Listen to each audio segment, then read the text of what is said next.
Welcome to Positive Business Action, the podcast where we explore real strategies, real stories, and real solutions to help you grow a stronger, more profitable business. Each episode, we break down practical ideas that you can actually use, from marketing and guest experience to operations, team culture, and long-term growth. Whether you run a farm, manage an attraction, or just love the business side of making memories for guests, you're in the right place. Let's jump right in. Welcome back to Positive Business Action. Today, we have a very special guest from Sandy Creek Mining Company. Justin. His mom said he was special. Justin, would you like to introduce yourself? Hi, Justin Woodruff, Sandy Creek Mining Company. For family business. Mom and dad started this in 1991, and my twin brother, Jason, and I run the day-to-days now. Twin brother. You know, I think if there had been two of me, my mother would have drowned one of us in the creek. How did we you won't get into what survive happened. being a twin? We won't talk about the triplet, Hugh. You know, that's a whole nother story. Now, this is kind of fun because I am so old. Were you actually here when your dad came and installed our original mine in 2002?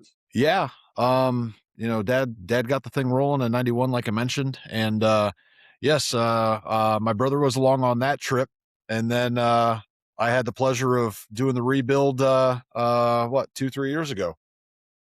That's right. And in all fairness, 2 or 3 years ago, what did we figure it would? We had 20 years on that sluice or something? The original one? Yeah, I think we had about 20 years on the original, and that was just caulk and silicone. I'm proud to report that the new design, the new style with the stainless linings, 14 gauge, heavy duty, these things are pretty bulletproof, and they should outlast us all. I think we should probably not make any assumption that people know what we're talking about. So I want everyone to know that your dad has been swindling children 40 years. And I'll let him know you're thinking about him. Explain, just to make sure everybody knows what exactly Sandy Creek Mining Company does. So the meat of our when business. I say he was swindling kids, obviously when I say he was swindling children, I signed up immediately. It was something I wanted to do too. And so tell us about Sandy Creek Mining and what it exactly is, and then maybe how in the world did Woody come up with this? So this entire idea, this entire company started, of course, our father, Woody, he's this kind of guy that's done a million things, had a million ideas, worked hard at a lot of them. And he had a company washing returnable packaging for the Cummins engine company. So big plastic dunnage, and it had big inserts full of oil and cardboard and things like that. They would ship crankshafts in. Same thing. Right. Yes. Well, I'm so curious. Talk just a little bit about, because I know you guys have been involved with the Cave Association, and it always strikes me as agritourism people, like the similarities between caves and agritourism. So I don't think people know about like the cave business and association and like the family structure on that side of things. But you guys have been doing it forever with those guys, right? John, did you catch that he said the cave people are down to earth? They're probably pretty cool, too. Yes.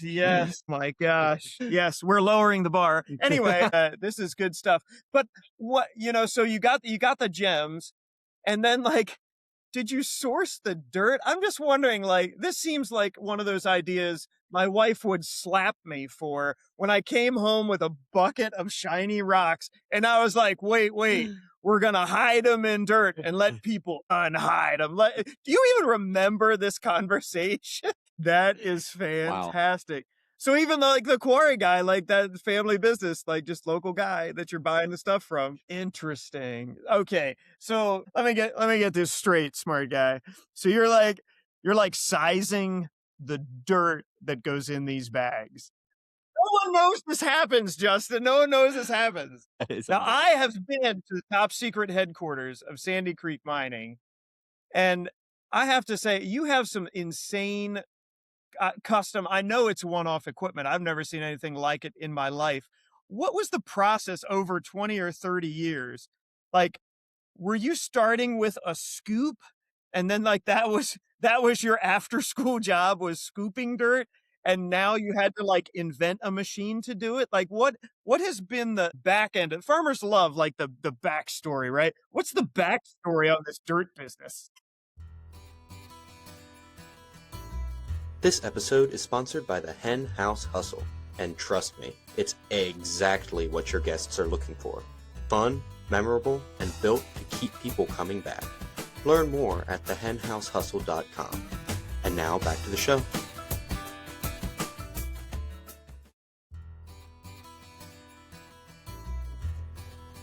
This episode is sponsored by the Super Mega Ride and Slide. Guests go down, profits go up. If you're looking to create an unforgettable experience that keeps people coming back and drives serious revenue while you're at it, this might be exactly what your business needs. For more information, go to supermegarideandslide.com. And now back to the show. So we were talking about the machine, and you said, I don't want to do this job. I'm going to assign it to Jason, my brother, to run the Chipmunk. Now, the Chipmunk was a small rock crusher, Yes. but you were saying what happened after the Chipmunk? Well, after the Chipmunk, you'd work all day to basically crush about 50 pounds worth of stuff and get it, everything, the amethyst or whatever it happened to be, sized the way you'd like it sized for our bags. It was just made for a long day, but now we're working two different styles of crushers, and you're going to take something the size of a bowling ball and put it through there and, just keep moving and you're done. And just like that. So that was a happy day. Like I say, almost as exciting as when the Bobcat showed up. So life just kept getting a little better around here.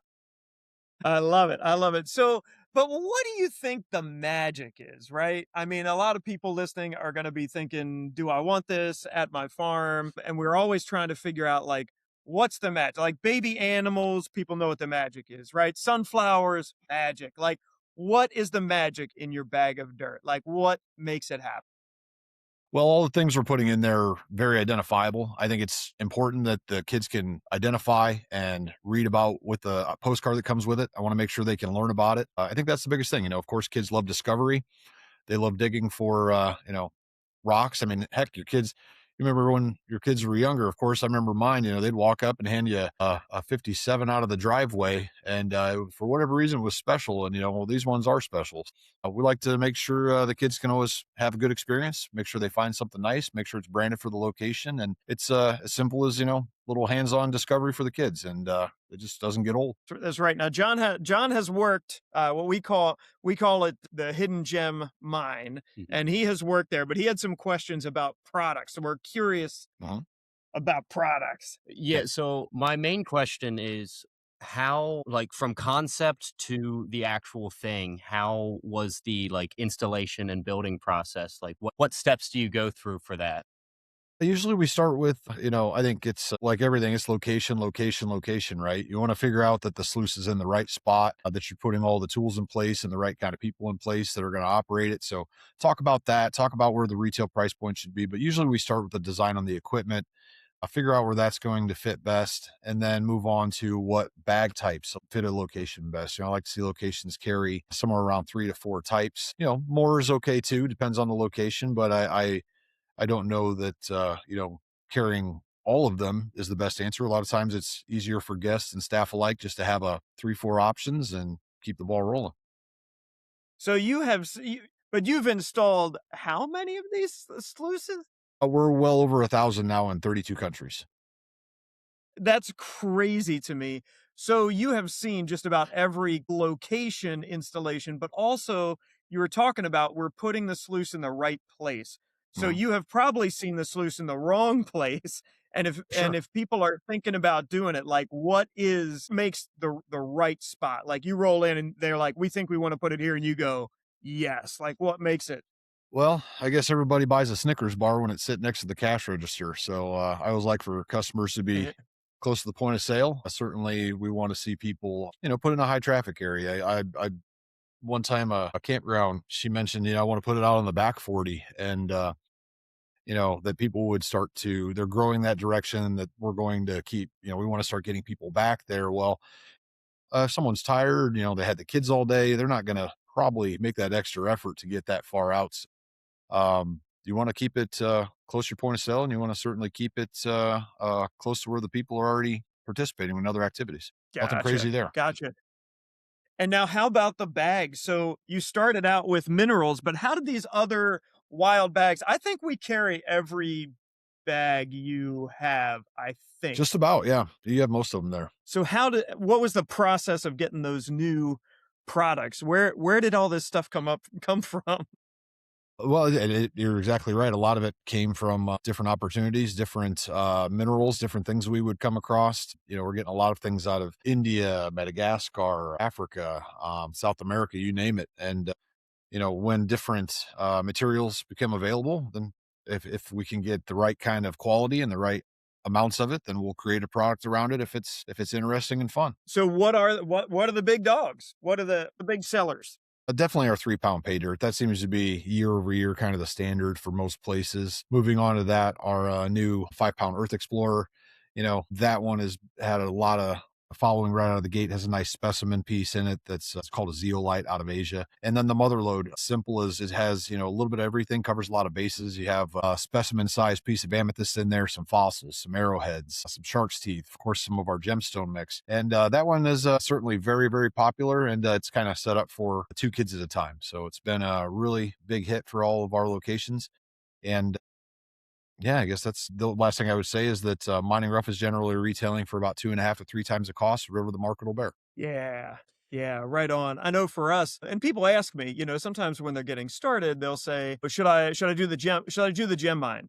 And they're just brand new. And oftentimes, you may disagree with me, but oftentimes I say the gem mine works the best in year 2 or 3. You've got some traffic, Sure. you've got open, you've got worth there, and now you need that next thing, the what's new. Like ours is absolutely smack in the middle of the park. It's got the waterfalls aimed at where they walk around the mountain or through our tunnel, and they come out and they're looking at a waterfall, right? Yep. Yep. But I had the traffic before I called Dad to, No, and he I drove think it out. He drove it out. You guys are so lazy now. He used to drive out and we'd hang out and chat and stuff, and now you guys just ship it everywhere. How do you get it to 32 countries? A whole lot of paperwork and a whole lot of containers. On the import side, we're also bringing in, several trucks a week just of the raw materials to keep the production rolling. Yeah. And what would you say is the most exotic country that you've been to install one of these, or like your favorite place you've been to? I probably, there's something really special about all of them, of course, but one of my favorites has always been Norway. I have a lot of good friends. In fact, I spoke with a friend and a customer there this morning. We still keep in touch on a lot of fronts and a lot of stuff, personally and professionally. And Norway's just a really nice country. It's the entire environment's unlike anything we have here in the States. So I thoroughly enjoyed that. One time I spent a month in China putting one up that was 400 foot of painting area, 2 giant water towers, 35 waterfalls. Oh my gosh. That was an interesting trip. That was a whole nother experience. So yeah, there's something really cool about all of them. We've had a good time, working with our friends in Germany and the UK, of course, and France, everywhere in between. All right. But as the son, And Japan, of I'm course, I can't forget generation- about Japan. Yeah. Yeah, absolutely. And as 5th generation, and now you're multi-generation in this business, was this always the plan, or were you like, the heck with this dirt stuff, Dad? I'm going to race cars. Like, how did this work that both you and Jason haven't killed each other and are both back at the business? Give us the family stuff. It's been honestly, it's been a really it's been a blessing. If nothing, it's been fantastic. Honestly, we work together every day, mom, dad, Jay, and I, and like I say, our secretary, Sue, Sue's been here almost 30 years. The guys that we work with, we're friends. We all get along great. It's been really nice. I won't say it's always easy. If we had a knockdown, drag out fight and, yelled at each other and it's like, all right, well, see you tomorrow. And it's, you just kind of bury it and you just keep moving. And that's life, so it's been great. It's been a wonderful experience. It almost sounds like you are farmers. You're like literally. It's very similar, yes. And we've been known to, we like to do a lot of things in-house and, whether that's create machinery for our production and everything in between, work on stuff in-house. Yeah, we have a lot of very similar to farmers and how we like to go about our business. That's right. And you are selling dirt, theoretically. I mean, maybe potatoes are closest, but We pull them out, yeah. oh my gosh, that is pretty fun. So what do you think? Is there something new coming out this year? What I've stopped pestering you for a bigger bag, but maybe we should go with 100. I want to make a Hue size bag. That's right. Just a 1-to-1 ratio to Hue. We probably will. We're actually working on a few things. I don't want to let the cat out of the bag now. We came out with 3 different products last year, based on some really interesting stuff, like I said, that we were able to get a hold of and create a long-term supply chain. When we make a product, it's not going to be a flash in the pan. It's going to be around for a very long time. So it takes us a long time. We like to take our time developing new products before we bring them into market, because as you can imagine, there's a pretty good supply chain behind it, and a little bit more complicated than most, to make sure that, you can get the quality, the quantity, and everything in between, and the timings that you need. Yeah, we're working on a few things. I can't really talk about them just yet, but we absolutely are pushing towards some new products. I mean, he's going to tell me first, right, John? Yeah, he's got to. You got to tell me first. I'll text it to you. Okay. I get it. So I'm curious now, with all of this, let's be Fostoria, Ohio, maybe not known for the culture and sciences center of near the armpit of America. It's Rust How Belt. on earth did you guys start finding these gems and minerals from other countries? Like that's the part that just kind of baffles me, is how you guys even knew to go to Madagascar to get something. Like, what are you doing? Well, you just kind of put your nose out there. There's some guys in the Carolinas that were selling a few things. We started talking. You meet an Indian guy and he introduces you to this Moroccan guy, and then you just kind of keep meeting people and work together. Take care of each other, and make sure everybody has a fair shake at it. So, I mean, you just build relationships as you would any business. It's the same way as buying your farm equipment and things like that. We're the same way. We have a guy we like to deal with. We've always bought all of our equipment off of this gentleman, still do to this day, ever since we started, always will. So it's no different than the relationships you build to build your farm or to take care of that. It really is the same. Yeah, just a little further out. Yeah. Just a little further out. That's right. And you seem like the type. Do crystals heal your energy chakras? I mean, that seems like you, buddy. What do you feel about crystals healing your energy chakras? I don't knock it. That's to each their own. I'm more of a less is more kind of guy. No, I mean, do you have a yoga-centric bag for my wife, or no? No, I don't. If you think it would help, I mean, it's no. I don't get into that. I'm sure plenty people do. We had a guy come by here one time, and it just seemed like a regular conversation until he saw this pile of crystal points. We had a literal mountain of crystal points, a semi truck full of these things, and we had them out. Yeah. And the guy noticed that, and he goes, "We know what the crystal points are for." I mean, we just had a normal conversation. I remember when he stopped by. He might have been an inspector for a building, whatever it was, and. Right. So and you know what the crystal points are for? I said, no. He says, the rest of the aliens use as a fuel source. And said, okay, have a nice day. I mean, I don't even know how you answer that, right? So, like I say, to each their own. I don't get into that kind of stuff, but to each their own. But they think it works. But hey, you never know, man. You never know. It might feeling happen good makes me feel good. You don't know. Whatever it takes. That's right. Look, if I need to just lay down briefly in the crystal points pile, just don't get me with the bobcat. Okay, that's right. He will see. If I outlast everybody, we'll know it worked. That's right. Don't throw me in the chipmunk. We're still in the testing phase. The Hue size rock crusher. No, not the chipmunk. So when you're making the bags, you get all these crystals and gems sourced in. Do they all come in each one is in their own separate bag? And then how do you sort them out into each individual bag? Yes, everything in between. Keep track of them. Well, we've got we just put up a new facility about 3-4 years ago. We have another facility across the tracks. Australia, if you had asked about, is known for trains. So we have about there's some train tracks that bisect our property. We have about 100 trains a day by this place, and 2 acres on the one side that we started with, old warehouse built in 1891 as a light bulb factory, and eventually it was a car factory. So we love giving the history tour. Dad had a company that sold wholesaled antiques before he got in this. He always said that he was doing pickers before pickers was fashionable. And when we were kids, we would run around to all these different auctions and things of that nature, and we would, help Dad haul stuff. Him and a partner, they'd go out and they'd buy all this stuff. They'd buy an entire barn or an entire room, and then we just start hauling stuff, and then they would wholesale that out to antique stores. So yeah, we started over there, and we bring all this stuff in. Some of it comes in like the specimen pieces. A lot of that is box wrapped, very delicate. We keep that all kind of nice and tight. Some of the stuff is already crushed.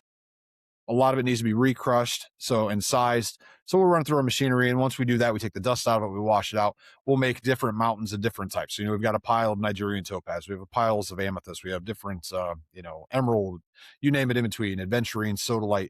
We have different piles, and we make a mixture with a percentage of each of these. That's kind of our approach to it. And then our new property on the other side of the tracks, we put up a 40,000 square foot production facility about 2-3 years ago, maybe 4.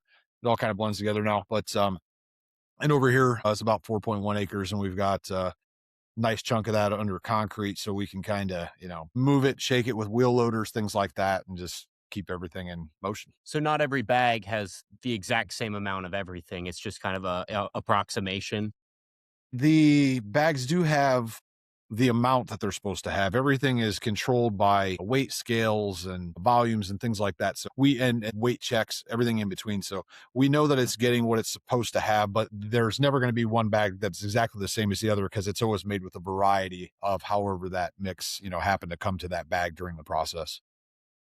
Yes. They're each Every succeeded bag's a individually. winner. That's it. Okay. Well, then everybody needs to know, have you ever found a diamond? No. And In if I all did, of I this think stuff, have you just accidentally No, and if I found did, diamonds? I think my wife would probably make sure I left that one here, took that one home, or left it at work at least, So no, I have not. We it's like anything. We have, I found rubies the size of my fist that were, I wouldn't say that they were, the shiniest one, but definitely have seen things better at our property that I've seen at some museums. But you look at it all the time, and you're like, okay, well, send it through the crusher. We got to keep processing. It's you kind of take it for granted after a while. But yeah, you'd have to come we had the here Hope Diamond briefly, but there we ran it through the crusher. Yeah, you'd have to take a peek around here. It's like, my mother walks around here, and you can't hardly walk through here without, grabbing another one to go on top of your desk or wherever you're your windowsill. I have to weigh my kids when I get them out of here, because they have most kids have a lemonade stand. These kids had a rock shop, and let me tell you, every time they come in here, they just oh, hey Dad, I need some of this. Do you mind if I get some of that? Oh, okay, it's okay. Yeah. They're building inventory is what that's called. They're building. There's inventory. quite the inventory. Yeah. Well, the price was right for the kids, right? So. That's right. So in 5th grade, when everybody has to do their rock collection, do they just bring a bus down to Woodruff? I'm usually helping them put together rock valentines and everything else in between. And I certainly went into both their classes as they grew up, all the way until the 6th grade. I would go in and do a geology lesson with the kids every year, and that was a lot of fun. I will say that I gave that up about the time they hit middle school, because that's a whole nother breed, and it wasn't as fun anymore. So, but it was really a lot of fun when we did it while they were younger. Kids become less fun as they age. That's what I'm hearing. Yeah. New challenges, new rewards, I guess. That's true. That's awesome. And I have good awesome. ones. I mean, heck, I'm not complaining. I have some good ones. Yes, that's good. That's good. And the kids are how old and how close to entering the rock business? Well, they're interested for sure, but our oldest is going to be 16 in April. Our youngest is going to be 13 in April, and Jason is going to have his at 11 and 8 this year. So yeah, busy times, a lot of sports. Life's good. That is so fun. That's so fun. Mine are elderly. They're I got a senior in college and one out of college. Yeah. So I'm empty nesting it, man. Mission accomplished. It's great as long as it's not, right? I mean, that's now all we do is try to figure out how to go visit. That's the thing now. My goodness, that is pretty great. So So what's next? It seems to me like you're in a little different position in that, if I'm understanding correctly, with your new facility, the goal is drive down cost, increase efficiency, Mhm. and get better. I have been overwhelmed by how incredibly incompetent I can be at my ordering, and you still get it to me before the weekend, and you don't send me a nasty letter. I am shocked by that. Where have you seen the most business development in terms of fulfilling all of these orders? I mean, if you have that many things, that many sluices out, Mhm. like how has that process changed? It had to be what, forms in triplicate when you were a Uh, child. yeah, I mean, yes, it was very simple, very archaic. We've got a great staff, like I mentioned. My right hand works hand in hand with Sue, who's our office manager, and I'll tell you what, everybody here just we've got it down to a science. It's what we do. We ship same or next day, and we moved last year alone. We moved well over 10 million pounds of freight. So we like to think we have it down to a science, and every year we try and get a little bit better at it. We're very serious about it. I mean, especially for our agritourism customers, because we know it's a short season, and if something doesn't deliver, then you can't make up that time. So we want to make sure that it's there. We try and call some guys ahead of time. If it's going out west, we'll try and piggyback things together and make sure that it's efficient for everybody, keep costs down. And our goal is to cover 100% of the freight every time when we can. I mean, it's we've got some great customers. They work with us. We like to work with them.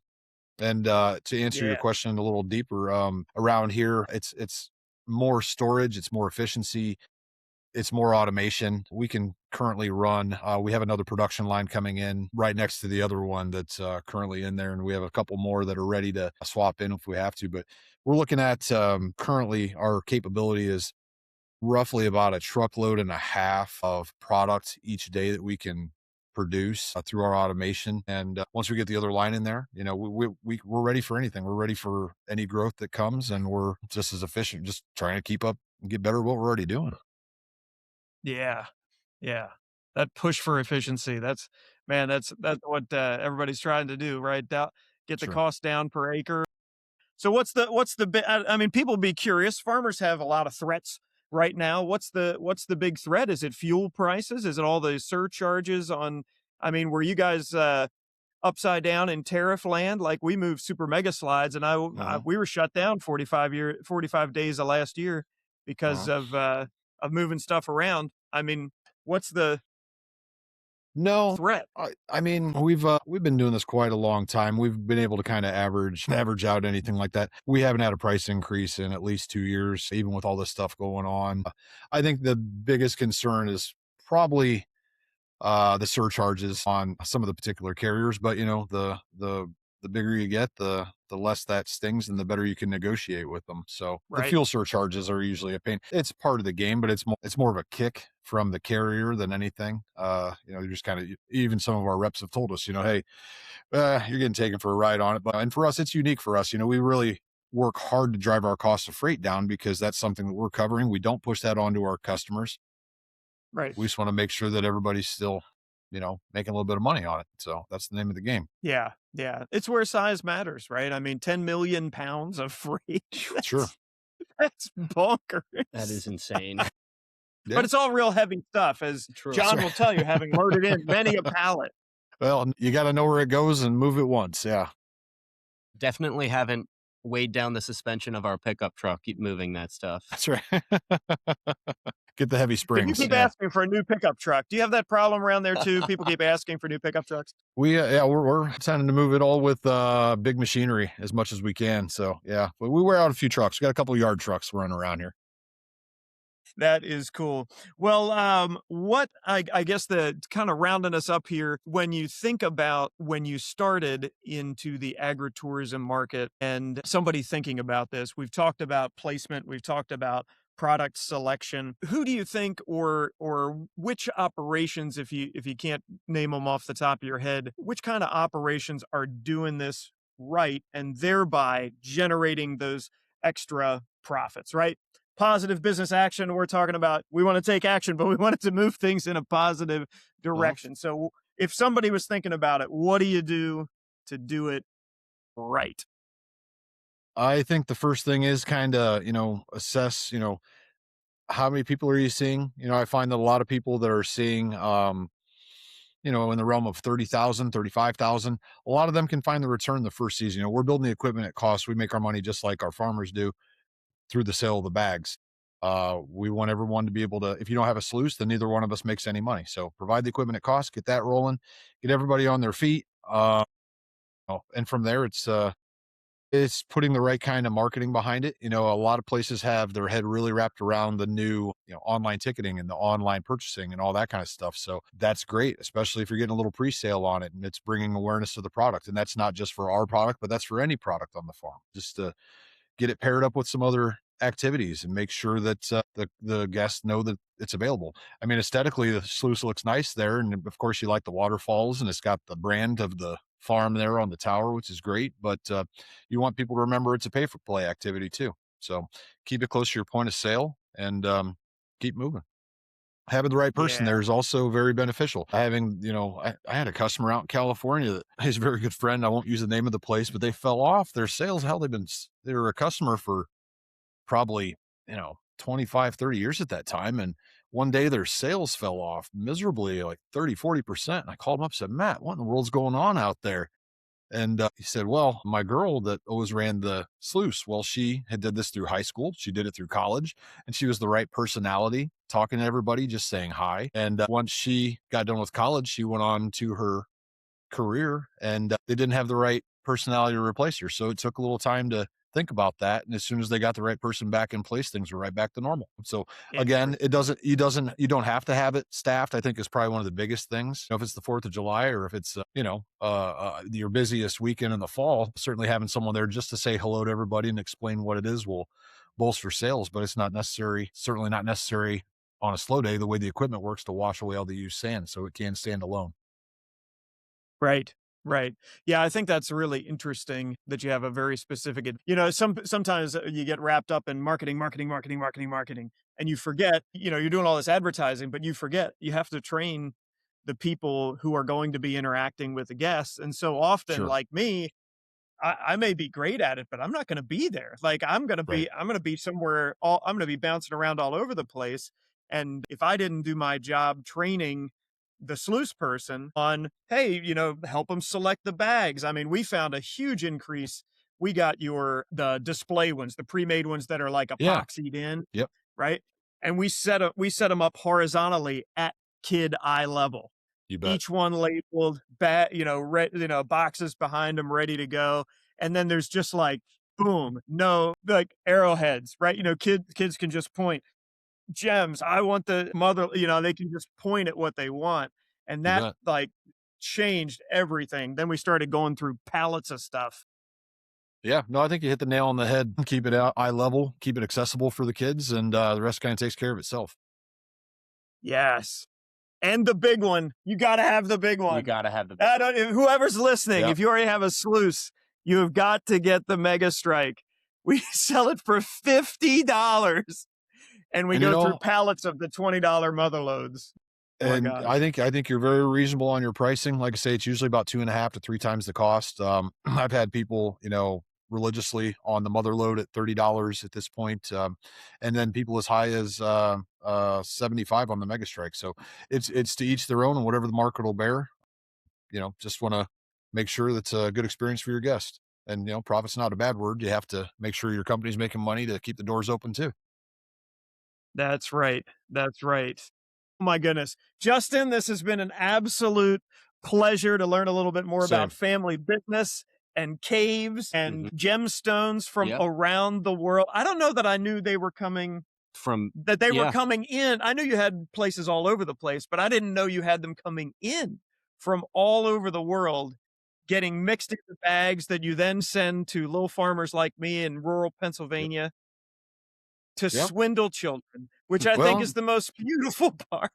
But it also changes the Charlie Brown method of I got a rock. So now you can be excited that you got a rock. Yes. Okay. Now one more idea. I'm going to give you this one for free, Justin. Okay. We're in Pennsylvania, maybe Pittsburgh area. What about a coal bag? Just Well, that's straight up usually- anthracite, baby. we're going to probably have a hit with those on Christmas, right? Yes. John's suggesting we call it the Black Lung Special. Yeah. Yeah, I don't know what it is with kids these days. They can't even work in a mine anymore. Oh my goodness. What a pleasure. Sandy Creek Mining. Same. I've got my koozie on Leprechaun's Day, St. Patrick's It's green Day. too. I know you got to go hand fill some bags, Justin, but we really appreciate Back to your work. time, buddy. And please say hi to your dad for me. Absolutely. Thank you, gentlemen. Really enjoyed it. Thank you for the time. Bye-bye. Thanks for listening to Positive Business Action. If this episode gave you a useful idea, take a second to follow the show, leave a quick rating, or share it with someone who could use it too. That's what helps this show reach more people who are building something meaningful. You can find links to full episodes, resources, and ways to connect with us in the show notes. Until next time, keep moving forward, keep improving, and keep taking positive business actions.